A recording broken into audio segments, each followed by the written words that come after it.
I think calling the Halo community divided is an understatement. I don't think anyone who plays this game and involves themselves within this community would try to deny that, and I think the reasons for why that's the case are well realized and notorious by now. But I will say this. Over the past year, I've noticed relations between the two sides actually become fairly cordial. Now, you still see fighting and bickering and a bunch of nonsense, but I'm actually quite pleased that despite the division and the dueling opinions from both sides, there's a level of understanding. And as a fan of the original style of Halo games, I see a lot less people saying go play something else, and a lot more starting to seek solutions, a lot more extending an olive branch, so to speak, in an attempt to unify everybody, offering suggestions on things that 343 might add in order to appeal and satisfy the audience that prefers that classic style. And I want to acknowledge that because I really do appreciate it. And when my videos get brought up in certain discussions, I see far less, that guy's an idiot, blah, blah, blah, and a lot more, hey, I don't always agree with this guy, but I respect how he conducts his arguments, and that makes me feel good. That lets me know that my message, while not necessarily being accepted, is at least being considered by the fans of the modern Halo games, and that might have something to do with my own maturation process as a content creator, but I think more so the maturation process of this community as a whole. And we still have a long way to go, but those beginning signs are there, and that's one reason I'm making this video, because I too consider the other side. I listen to the counter arguments. I watch Pro 343 YouTubers, and I hate to generalize people in these ways. I know it's not always accurate, but hopefully people know who I'm talking about. And though I have a very clear idea about what I want in a Halo game, I do try and consider what other people may want, because I want them to be happy. I want them to enjoy whatever their definition of Halo is. But unfortunately, we can't both get what we want. The classic style of Halo and the new modern style are very simply incompatible, and that sounds closed-minded. Many people are sitting there heartbroken. No, 343 can do this and that, we can make this work, but hear me out. I may very well discuss some of the things you think are solutions and tell you why they won't work, and I know you just want us to be together and be unified under the same game, but it's just not possible. I think they need to make a spin-off Halo that adopts the original style, but first, why are they incompatible? Because some out there are thinking it's still called Halo. It's still the same franchise. Halo 5 feels like Halo to me. Well, I can't tell you what Halo is supposed to feel like to you, but I can point out to why you possibly didn't notice it changing. The series did not become what it is overnight. It took years. Starting with Reach, the series introduced some big changes, and then 4 changed even more, and then 5 changed even more. And now, when you put the two side by side and really look at it objectively, the original Halo trilogy and Halo 5 are not even close. The gameplay, sprinting, thrusters, ground pound, sliding, climbing, all of these things make the game feel and play like a different game. And then because of all of those gameplay changes, the map design has to change. No ifs, ands, or buts about it. That's just how game design works. When you introduce all of these new elements, then the play space in which you utilize them has to be designed in order to accommodate them. And now because your gameplay is different and your map design is different, your weapon sandbox has to change as well. It has to be tuned for the new gameplay options and the new map design. But in addition to those huge changes, Halo's also changed its art style. It's changed the way in which it tells its stories. It's changed its musical direction. It's changed its principles that it was originally built on. It's changed its priorities. It's changed its entire direction. So if it doesn't play like the original style, doesn't look like it, isn't built on the principles that those games were built on, then the conclusion is that the two games are different. They are incompatible. That is why a classic playlist won't work. I made a huge long video about it, so I won't get into it, but briefly, simply removing the abilities won't cut it, because the map design is built to accommodate said abilities. Okay, well, no problem, we can just build forward maps. Won't work, because your sandbox has also been built to accommodate those maps and abilities. Not only that, but has anyone considered that we want more than that? People have been playing this franchise for 15 years. They've experienced Halo while it was at its peak. Do you think a dinky little playlist that's poorly optimized featuring Forge maps is going to be enough? Do you really think that's worth the $60 price of admission for those players? We want a new game too. We want maps built from the ground up in studio with the original gameplay in mind. We want ideas and features that allow us to utilize the gameplay in unique ways. We want a sandbox tailored and refined for that, with new weapons and toys, new game modes, new game types, not just one playlist. We want new experiences too, and many of us have felt like we've been waiting nearly a decade for it. Okay, I hear you. I get it. You want things tailor-made for that style. Forge maps aren't good enough. You want new stuff. I got you. So how about this? What if Halo 6 builds on 5, but part of the game is designed like a classic Halo, like there could be a separate sandbox and in-studio developer-made maps built specifically for that gameplay style. That way, both types of fans get what they want. And again, I've seen these suggestions before. I appreciate the good intentions, But that's not good enough either. And honestly, that's not good enough for the people who like modern Halo, and here's why. A developer only has so many resources at its disposal. By taking one game and splitting it into two separate styles, this is what's going to happen. Firstly, you never want to do that to begin with. I think it's very important for there to be parity between all forms of play. When part of your gameplay is different than another part, that causes a disconnect with your players, and it's very off-putting and less accessible for newer players. It's very important that your game is a cohesive experience. But secondly, dividing a game like that means less of a game for both sides, and neither of us would get the complete experience that we want. When you have to make two separate sandboxes, two separate sets of maps, two separate styles of gameplay, then have to test all of those things separately while still only using a pool of resources given for a singular game, well, then you have a lackluster experience for both sides. You have content-light experiences on both sides, and because of that disparity between the two, you can't just seamlessly transition between them. It won't work, but I know I have a lot of classic fans that watch my channel, and they may look at my proposal for a spin-off game as accepting defeat. No doubt many feel like the original formula deserves to be used in the mainline Halo games, not a spin-off. It should just replace the current style, and while of course I personally would be 100% okay with this, I also understand it might not be the smartest thing to do, because like I said earlier, the process of reaching this point has been gradual. It's taken years. So if Halo 6 were to be released and then all of a sudden it drops everything it's done in the past decade and drastically erases all of the ways in which it's changed, well then I think there could be some dire consequences to that. While Halo has lost a huge portion of its original audience, it has acquired a sizable new audience. There are many people in this community whose first Halo game was Halo Reach or 4 or even 5. To them, the things we find so blasphemous are normal and accepted in what they consider to be Halo, and a return to the trilogy style would be a shell shock to their systems, and you damage almost all of the new fanbase you've acquired, along with the numerous old fans who've embraced the new games and enjoy them, and I don't know if a Halo can take that again. Its fanbase has already been hit with changes like that, but it was big enough at the time to stay afloat. I don't know if this franchise can take a U-turn like that and another directional shift. It needs to find some sort of consistency and identity. Halo basically hasn't had an identity for a number of years now, and it needs to stabilize. Halo 5 is a competent shooter. I think it's decent in its own right, and while it's not the game for me, it does have a number of people who really enjoy it and want more of it. I do not see it as a building point. I do see it as an opportunity to steady the ship a little bit, and that's why there should be two games. Halo 6 should follow in Halo 5's footsteps. I don't think it's going to do very well personally, but it's what it needs to happen nonetheless. I think 343 has an obligation to see that through, and I think that will allow this Halo spinoff to be what it needs to be. See, I don't think a spinoff is accepting defeat. In fact, I think at this time, it would allow the game to have more freedom. It would be free from those obligations I spoke of concerning Halo 5. It doesn't need to cater to that audience at all because of Halo 6. They have that. It doesn't have to be influenced by any of those expectations because it is not a mainline game. It can be seen as a separate entity. And the best part is, it allows that experience to exist and be introduced to that new audience in a way that isn't jarring. They can play it for what it is, and I'll touch on this a bit more at the end, but I think maybe, just maybe, doing a spin-off in this way is the best chance the franchise has going forward, because like I said, I don't think Halo 5 is the future. Could be wrong, but I think it's a losing formula built to capitalize on the enhanced mobility trend, a trend I think people are losing interest in, but by having a second Halo game, you are able to reintroduce that style in an unintrusive way. See if it does in fact recapture its old audience. Potentially get some crossover from the new crowd and just see how it does. Because if it does well, then it can act as a sort of transition and perhaps become the main direction moving forward. Or at the very least, we can once and for all determine whether or not it truly is outdated and not in line with modern expectations. And if it doesn't do well, doesn't keep its audience, then a lot of people like myself will tip our cap right off into the sunset. But we at least want one more Halo game built that way. Is it a financial risk? Possibly. I mean, hasn't that been the fear all along, that it wouldn't sell well? But if you're willing to bet on a sequel to an 8-year-old RTS spin-off game in Halo Wars 2, surely you could do the same for a formula that sold over 12 million copies. And I know it's not as easy as it sounds. There's a lot of logistics involved in making a video game, but I at least think it's an interesting idea.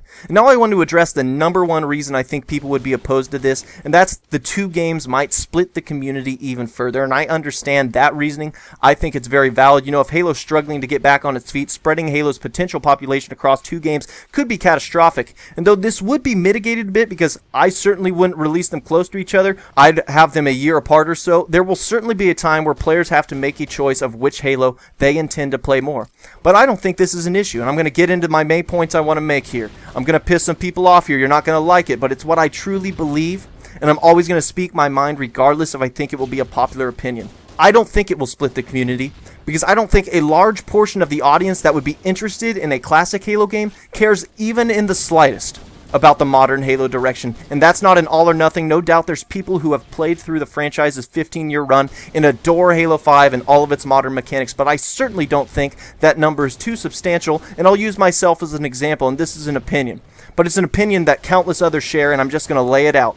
I don't like Halo 5, not because it does what it does poorly, but because I disagree with the very direction of the game. It's not interesting. It's not special. It's not what I want in a Halo game. I have absolutely zero interest in the current story arc. The gameplay utilizes enhanced mobility, which I can get in a plethora of other games, and the creative direction of the franchise isn't even remotely close to the experience the old Halo games gave to me. And I don't want to buy Halo 6. I don't care about playing it. I have zero interest in a game that builds on Halo 5. It's not Halo to me. If you like it, great. No doubt there will be people excited to play it, but I and many others have reached the point where they are no longer holding out hope. And you can look at the millions of people who don't like Halo anymore and who don't buy it as people who simply gave up before we did. A classic Halo game wouldn't hurt modern Halo nearly as much as people think it would, because that game wouldn't appeal to modern Halo fans. It would be made for the millions of people who lost interest. It would be made for the people like myself who loved the franchise so much when they were younger and kept sticking with it in hopes it would correct its course, but it never has. And I, amongst countless others, are so passionate about those games that they started making content in an attempt to shine a light about why they were so special and why they resonated with so many people. It would be made for people who like both styles as well. They'd probably buy both games, and yes, it may finally settle for a lot of people which they prefer. But I think the potential audience this spin-off would attract may surprise people, because in my opinion, a spin-off using the original formula would bring in more fans than a modern Halo would, and this completely contradicts the popular opinion, the opinion that Halo's dated gameplay and classic feel wouldn't bring in a modern audience. But the irony of that statement is that all of the evidence available is contrary to that point. What proof do we have that classic Halo wouldn't survive? The last original game built with that style was Halo 3 and has the best sales in the franchise, and only after it felt the need to introduce quote-unquote modern elements did its numbers drop. And you can make the argument that they would have dropped anyway, but you have nothing to support that. With my opinion, I have visible, readable evidence. This happened, it became less popular. Your opinion that it would have become less popular anyway may be correct, but we don't know that. And we can't know that because it's never been attempted again, and for the love of God, don't say MCC. The MCC was a colossal failure, but to try and attribute its failures because it had classic games in it is completely ignorant. First of all, it was a collection of games we had already played before. The success of Remaster has nothing to do with the validity of the formula presented because they are not new games. For instance, I bought Uncharted 4 this year because I love the series, but skipped the Nathan Drake collection because I already played those games. And on top of that, MCC shipped completely broken and wasn't fixed for months. It's for this reason I don't really want a Halo 3 Anniversary. Despite it being my favorite game of all time, I've already played it. I've been playing those maps for a decade, and I've played that campaign 15 times. It won't have the draw of an original game either. But despite the fact there is no evidence that a classic Halo game wouldn't appeal to a modern audience, there is ironically again evidence to support that the opposite is true, that a classic Halo would have a better chance in this modern audience than 343's Halo would. Why is that? Because Halo 5 is an enhanced mobility shooter. It uses an even start map control-esque format, and I wouldn't even say it does enhanced mobility badly. I think it's actually pretty good, but it follows the trend nonetheless. And isn't the argument that that's exactly what it should do? It should evolve and keep up with the modern times to try and tap into that audience. And isn't the argument that Halo 5 is the foundation, that this is the game to build on going forward because its gameplay is in line with modern expectations? Well, the problem is it was still built on a trend that is dying right before our very eyes. And all you have to do to see that is look at the numbers. What games are doing enhanced mobility this year? Look at Call of Duty. For the first time in countless years, it isn't the top shooter. It has been dethroned. It's suffering the worst sales in years. Could it be franchise fatigue? Sure, but even more so than that, it was because of how generic people thought the direction was. That fan base didn't want a futuristic enhanced mobility shooter. They wanted a gritty, boots-on-the-ground game, and thus Infinite Warfare is one of the most shamed and shat-on games leading up to launch in history, and its declining sales numbers and popularity show that people don't want it. But then you have games like Titanfall 2, which in my opinion does enhanced mobility the best out of all of them, and it's struggling to find an audience. Despite near critical acclaim and an outpouring of support from the people who have played it, it's not selling nearly as well as it should, and it was certainly dealt a bad hand due to when it was released. But if enhanced mobility is the trendy modern element that everyone thinks it is, then shouldn't the game that does it the best, and quite honestly the game that popularized it, be indicative of the consumer's desire for that style? So what games are popular right now? And here's where it gets really interesting. Here's where you can start to see the proof of what I've been preaching since I started this channel. The top game in terms of population, at least on Xbox right now, is Battlefield 1. Interesting. That game doesn't have enhanced mobility. In fact, that game decided to take a big risk this year, and instead of going to the future where every other big FPS game is, they went all the way back to World War I, which is an era not often explored in video games, and despite it being completely out of line with the rest of the genre, there it sits at the top, at least on Xbox. You know what game sold millions of copies and is being heralded as one of the greatest campaigns in 20 years? Doom. Not a big fan of the multiplayer, that was another studio, but Doom's campaign sent shockwaves through the industry, won awards, and that game made a point to defy convention. It made a point to be different, and people loved it. Let's take a brief look at Rainbow Six Siege. Over a year after launch, it's still going strong. Top 10 on the charts as of right now. Just announced a full second year of support for it, and it plays like nothing else out there. Despite the periodic intense moments, it's a very slow-paced tactical game, not for everybody. It's the type of game a lot would say couldn't exist in the landscape of gamers that expect super fast twitch instant gratification shooters, yet here it is, doing its own thing and doing just fine. There was a game that just won Game of the Year a few nights ago at the Game Awards, Overwatch. I would consider Overwatch to be a one-of-a-kind shooter. Its emphasis on team composition and character matchups gives this game a really dynamic flow. Everything from its art style, to the character design, to the harmony of all the gameplay elements at play have combined to form an innovative and unique shooter, and people love it. So what does this mean for Halo? Well, the enhanced mobility games that were supposed to be the big thing are losing the public's interest, and if you look at the games that are rising and ascending to the top of the market, you'll notice almost all of them are built with a new trend. Is it World War I? Is it hero shooters? Is it World War I hero shooters? That's it! No, the trend all of these games have in common, Rainbow Six, Battlefield 1, Overwatch, Doom, Counter-Strike, is that they have very little in common. The trend is to be different. The trend is to be unique. There is no magic feature that has to be in every game to be relevant, because as the market shows us, players are responding to a multitude of different styles and different features in gameplay. And the games that are trying to appeal to a pre-established trend are the games that are underperforming. So now we have Halo, a game that has adopted a style that's already growing stale and has decided to use that style as a foundation going forward. Meanwhile, the franchises leading the genre are doing the same exact thing Halo used to do, and that's be different.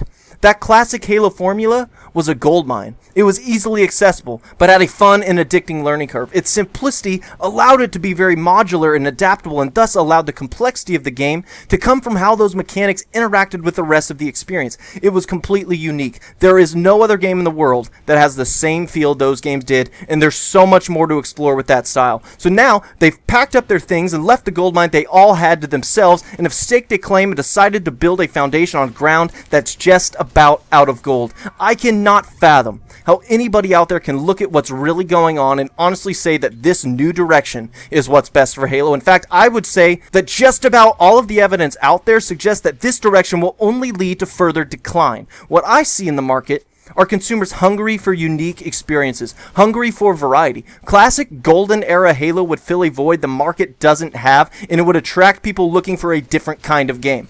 And when you pair that potential audience with the people who will buy it just because it says Halo on the box, I think you'll have good results. I really do. And you may be a little confused right now. Hey, this guy started off this video saying he thinks both sides of the Halo fence should be satisfied and that there should be two separate games, but now he's acting like a classic Halo game is the only valid option. The entire first half of this video was full of shit, but no. I do think there should be two games made for all of those reasons I stated earlier. But that does not mean I think both styles will continue on in the future, that the two styles will exist side by side and sing Kumbaya for the years to come, because the way I see it in this scenario, there's only two things that are going to happen. Either classic Halo is a success and the modern style trails off, or they're both failures, because I can't sit here today and tell you that I think Halo 5 is a good foundation and Halo 6 has a shot, because I don't think it does.